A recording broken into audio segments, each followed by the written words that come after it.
بسم اللہ الرحمن الرحیم۔ قدیم معجزات کا آج کے جدید سائنسی روشنی میں تجزیہ کرنا نہایت مشکل کام ہے، کیونکہ ہم ماضی میں پڑھ کر نہیں جا سکتے، تاہم چند معجزات ایسے ہیں جنہیں پرکھا جا سکتا ہے۔ انہی معجزات میں سے ایک حضرت موسیٰ کا عصا کو سمندر پر مارنا، پانی کا معجزاتی طور پر پھٹ کر ان کو راستہ دینا، اور فرعون کو اس کے لشکر سمیت دریائے نیل میں غرق کرنے کا ہے۔ فرعون مصر کے بادشاہ کا لقب تھا۔ حضرت موسیٰ جس فرعون کے زمانے میں پیدا ہوئے، اس کا نام قابوس ابن ماسب بن ریان تھا۔ کردار کے لحاظ سے یہ فرعون بابل کے نمرود کا بھائی تھا۔ دونوں ہی نے خدائی کا دعویٰ کیا تھا۔ مورخین کے مطابق جب آپ کا سن مبارک 80 سال کے لگ بھگ ہوا تو اللہ تعالیٰ نے آپ کو منصب رسالت کے لیے منتخب کیا اور خالص توحید کی تعلیم فرمائی گئی، اور فرعون اور اس کی قوم کی ہدایت کے لیے مامور کیا۔ آپ نے مصر کا رخ کیا اور اپنے بھائی ہارون کو ساتھ لے کر فرعون کے پاس پہنچے اور اس سے دو مطالبات کیے۔ پہلا یہ کہ آپ اپنے آپ کو خدا کہلوانا چھوڑ دیں اور اس ایک خدا کی بارگاہ میں جھک جائیں جو تمام جانوں کا مالک ہے۔ دوسرا، اپنے اسرائیل پر جو ظلم و ستم کر رکھا ہے اسے چھوڑ دیں۔ قاہر و مطلق انسان فرعون، جس کو صرف اپنی حکومت بادشاہت پر ہی غرور نہیں، اپنے خدائی اور ربوبیت کا بھی دعویٰ تھا، وہ ضرب کلیمے کو برداشت نہیں کر سکا اور حضرت موسیٰ اور بنی اسرائیل پر ظلم و ستم کے پہاڑ توڑنے شروع کر دیے۔ حضرت موسیٰ صبر و استقلال کے ساتھ دین حق کی تبلیغ کرتے رہے۔ اسی دوران یہ حکم نازل ہوا کہ بنی اسرائیل مصریوں سے علیحدہ اپنی بستی آباد کریں، اور مصر سے نکل جانے کا حکم ہوا۔ نیز یہ بھی بتایا گیا کہ فرعون کی طرف سے تمہارا تعاقب کیا جائے گا، لیکن وہ اور اس کا لشکر غرق ہو گیا۔ آپ مصر سے ماں اپنے ساتھیوں کے روانہ ہوئے تو پیچھے پیچھے فرعون اپنے لاؤ لشکر سمیت تعاقب کر رہا تھا۔ جب بحر کلزم کے قریب موسیٰ پہنچے تو آپ نے خدا کے حکم کے تحت اپنے عصا کو پانی پر مارا، جس سے سمندر میں خشک گزرگاہ بن گئی اور ماں ساتھیوں کے گزر گئے۔ ادھر جب فرعون تعاقب کرتا ہوا اسی راستے سے گزرا تو اللہ نے پانی کے شگاف کو دوبارہ ملا دیا۔ اسی طرح فرعون اپنے تمام ساتھیوں کے ساتھ ہمیشہ ہمیشہ کے لیے غرق ہو گیا۔ اللہ کی اس کا ذکر قرآن پاک میں کچھ یوں ہے: اور ہم نے موسیٰ کو حکم دیا سمندر میں اپنے ساتھیوں کے ساتھ اتر جاؤ، اسے دو حصوں میں بانٹ دیا۔ سمندر نے فرعون کی لاش کو قبول نہ کرتے ہوئے باہر پھینک دیا۔ کافی مدت تک فرعون کی لاش سمندر کے کنارے پر پڑی رہی۔ ایک دن لوگ سمندر کے کنارے گردش کر رہے تھے کہ ان لوگوں کو فرعون کی لاش نظر آئی۔ وہ اس لاش کو اٹھا کر موجودہ فرعون کے پاس لے گئے۔ فرعون کی قوم بڑی عقل مند تھی، انہوں نے لاش کو مسالہ لگا کر بڑے احترام کے ساتھ محفوظ کر دیا۔ وہ قوم لاشوں میں مسالہ لگانے پر بڑی مشہور مانی جاتی تھی۔ اس قوم نے فرعون کی لاش کو محفوظ کرتے ہوئے یہ غلطی کر دی تھی کہ ان کے ذہن میں یہ بات نہیں آئی کہ فرعون کی لاش کو تو پہلے ہی سمندری نمکیات لگے ہوئے ہیں۔ انہوں نے فرعون کی لاش میں نمکیات والے سارے مسالے لگا کر تابوت میں رکھ دیا۔ وقت کے ساتھ ساتھ وہ لاش جن مصریوں کو مسالہ لگا کر محفوظ کیا ہوا تھا وہ سب کی سب زمین میں چھپتی گئیں۔ اسی طرح فرعون کی ممی کو بھی دنیا بھول گئی۔ فرعون کے واقعے کے تقریباً 2000 سال گزرنے کے بعد اللہ تعالیٰ نے اپنے آخری پیغمبر حضرت محمد صلی اللہ علیہ وآلہ وسلم کو زمین پر بھیجا۔ حضرت محمد پر قرآن پاک نازل فرمایا گیا۔ قرآن پاک میں اللہ تعالیٰ نے بڑی تفصیل کے ساتھ ملاقات کو بیان کیا ہے۔ قرآن پاک کی ایک آیت میں اللہ تعالیٰ نے فرعون کی لاش کے بارے میں یہ حکم فرمایا ہے کہ ہم نے تیرے جسم کو آنے والے انسانوں کے لیے عبرت بنا کر محفوظ کر دیا ہے۔ 8ویں صدی تک کوئی نہ جانتا تھا کہ قرآن کے اندر جو اللہ پاک نے فرعون کی لاش کو محفوظ کرنے کا وعدہ کیا ہے وہ لاش کہاں ہے۔ 1871 میں مصر کے ایک شہر الغیورنیا کے ایک غریب اور چھوٹے سے چور کو فرعون کی لاش تک پہنچنے کا راستہ مل گیا۔ وہ فرعون کی لاش سے سونا، چاندی، ہیرے جواہرات کو چرانے کے لیے دریا نیل کے کنارے تبسیہ کے مقام پر بیٹھ کر یہ سوچ رہا تھا کہ کون سے طریقے کو استعمال کر کے فرعونوں کی لاش تک پہنچ سکتا ہوں۔ وہ دریا نیل کے سرانے پر سرنگ کھود رہا تھا۔ وہاں کے رہنے والے لوگوں نے اس کو پولیس کے حوالے کر دیا۔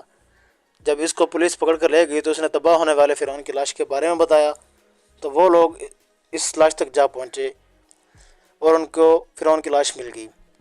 لاش کے کفن پر فرعون کا نام لکھا ہوا تھا۔ ماہرین نے اس لاش کو اپنے ساتھی کارا لے کر پہنچے اور انہوں نے تسلی سے اس لاش کا جائزہ لیا تو اس لاش پر جمی ہوئی سمندری نمکیات کی تہ ملی، جس سے انہیں اندازہ لگا لیا کہ یہ وہی فرعون کی لاش ہے جو حضرت موسیٰ علیہ السلام کا پیچھا کرتا ہوا سمندر میں غرق ہو گیا تھا۔ جب فرعون کی لاش کا جائزہ لیا گیا تو پوری دنیا کے آثار قدیمہ کا ماہر اور سائنسدان اس نظام تصدیق کرنے کے لیے مصر میں آ گئی۔ دنیا کے ماہر سائنسدانوں نے سائنسی تجربات کے ذریعے معلوم کیا کہ سب لاشوں میں سے ایک لاش پر سمندر کی نمکیات موجود ہیں، جس کی وجہ سے یہ لاش گلنے سڑنے سے محفوظ رہی۔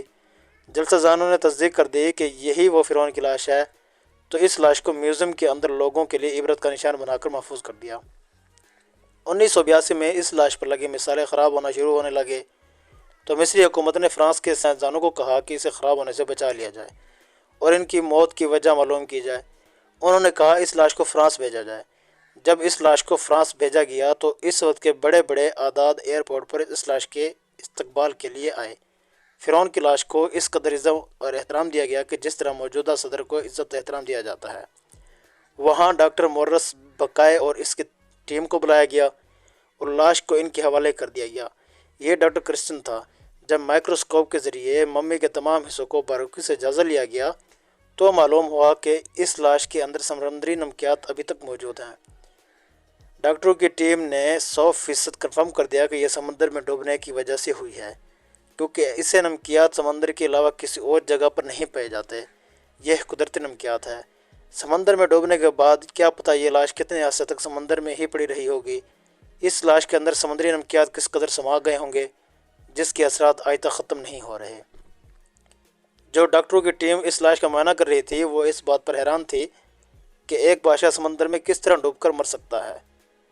بادشاہوں کی لاشوں کو تو بڑی شان و شوکت کے ساتھ رکھا جاتا ہے، اس لاش پر سمندری نمکیات کا ہونا کس طرح ممکن ہو سکتا ہے۔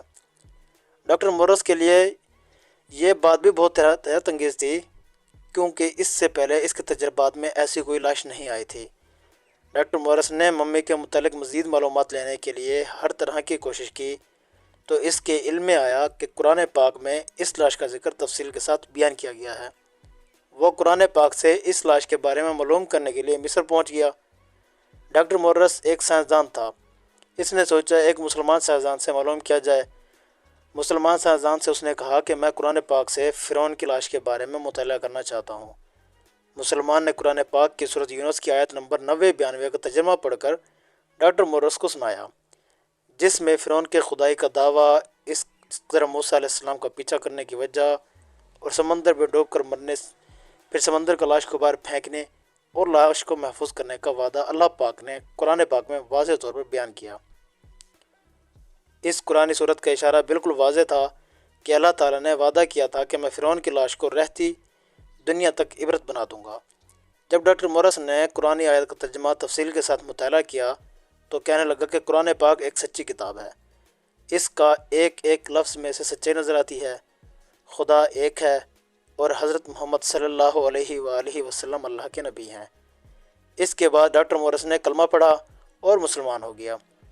قدیم مصر کے لوگ اس فرعون کو بڑا طاقتور سمجھتے تھے، لیکن جدید ٹیکنالوجی سائنسدانوں اور میڈیکل کے سائنسدانوں نے ٹیکنالوجی سے سرچ کرتے ہوئے اعلیٰ کمپیوٹر کی مدد سے تقریباً 10,000 جسمانی لاشوں کی مدد سے اس کے جسم کی تحقیق کی۔ اس کو معلوم ہوا کہ یہ فرعون نازک سماعت کا مالک تھا۔ فرعون کا ایک پاؤں ٹیڑھا ہونے کی وجہ سے وہ چھڑی کا سہارا لے کر چلتا تھا۔ فرعون کے ڈی این اے اور کچھ مزید ٹیسٹ کرنے پر پتہ چلا کہ فرعون کے والدین آپس میں بہن بھائی تھے۔ ماہرین اور سائنسدانوں کا کہنا ہے کہ فرعون کے زمانے خامی اور کمزوری کی وجہ بھی یہی ثابت کرتی ہے کہ فرعون کے والدین آپس میں بھائی بہن ہیں۔ ڈاکٹر مورس کا کہنا ہے کہ بہن بھائی کی ہم بستری سے پیدا ہونے والا بچہ اور اس کا حکمران بننا یہ ثابت کرتا ہے کہ فرعون کے خاندانوں میں حکومت کے لیے وہ لوگ کچھ بھی کر گزرتے تھے، اس لیے ان کا ایک نبی کی نافرمانی کرنا کوئی بڑی بات نہیں۔ فرعون کی لاش کو اللہ تعالیٰ نے عبرت کے لیے رہتی دنیا تک محفوظ کر دیا۔ یہی وجہ ہے کہ سوشل میڈیا پر اربوں لوگوں کے نظر میں فرعون عبرت کی علامت بنا ہوا ہے۔ جو انسان خدائی کا دعویٰ کرتا ہے تو اللہ تعالیٰ اس کو ایسے ہی عبرت کا نشانہ بنا دیتا ہے۔ اللہ ایک ہے، ہم کو صرف اسی کی عبادت کرنی چاہیے۔ وہی دونوں جہاں کا مالک ہے، زندگی اور موت صرف اسی کے ہاتھ میں ہے۔ وہ جس کو چاہے عزت دے، جس کو چاہے ذلت دے اور جس کو چاہے موت کا مزہ چکھا دے۔ اللہ پاک ہم تیرے عاجز بندے ہیں، ہمارے تیرے سوا کوئی پرسان حال نہیں ہے۔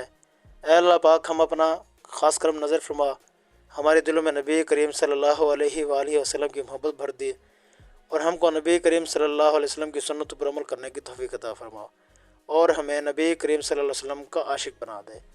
آمین ثم آمین۔